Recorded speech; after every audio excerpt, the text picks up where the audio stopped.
There you go. Whenever I host questions and answers specifically related to Instagram, I get asked the same 4 questions over and over, so I'm making this particular video to address those so we can move on past there. So here are the 4 questions. Number 1, what app do you use to post to Instagram? Number 2, should you be posting the same content across platforms like Instagram, Facebook, Twitter? Number 3, what hashtags should I be using? Because I seem to be attracting other people in my industry and not customers.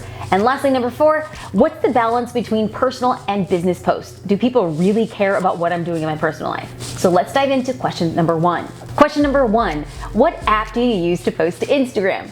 I post primarily in real time. So I have a photo, I take it to the Instagram app, and that's what I'm using.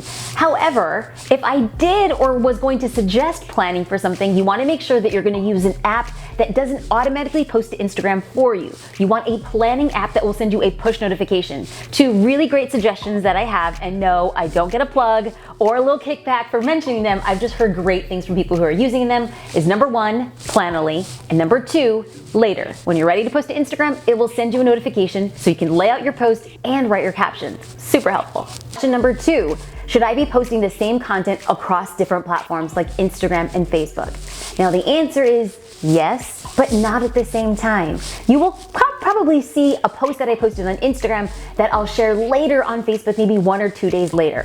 I just want to make sure that I'm not posting the exact same content at the exact same time. Why? Because there's a high likelihood of somebody being on Instagram in the app and a couple minutes later heading over to Facebook. I don't want people to think and feel that they could see the exact same thing on both my platforms.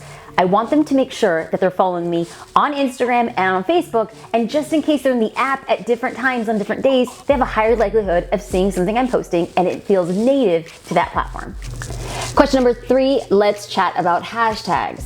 How many should you use? Which ones? And do you really need to use them? So let's break this down.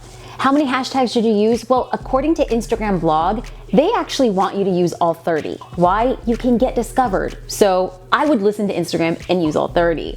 Which ones should you use? Well, that really depends on ultimately the thing that you're selling. The goal is to get into the mind of your dream customer. You don't want to post hashtags that are related to things that only people in your industry know, because you're not trying to attract other professionals. You're trying to attract customers. What are they searching for on Instagram, and use those hashtags. It takes a little bit of guessing, but once you understand who your target market is, you start using all 30 of them, and you're going to start getting discovered by people you actually want to work with. Question number 4, what's the balance between personal posts and business posts on Instagram? Like, do people really want to know about my personal life?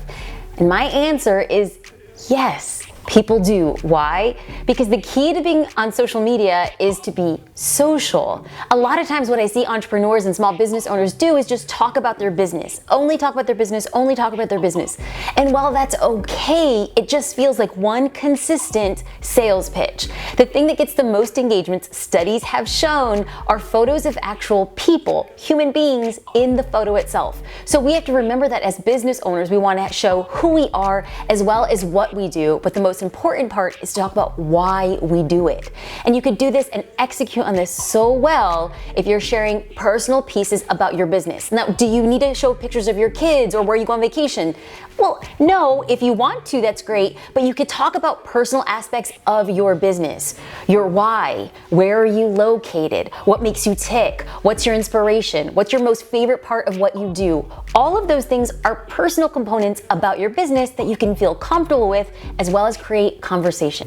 So these are the 4 most popular questions I get asked specifically about Instagram, but I go into all of these topics and a lot more on Social Curator. If you want more information, definitely check out mysocialcurator.com, and I'll see you on the inside.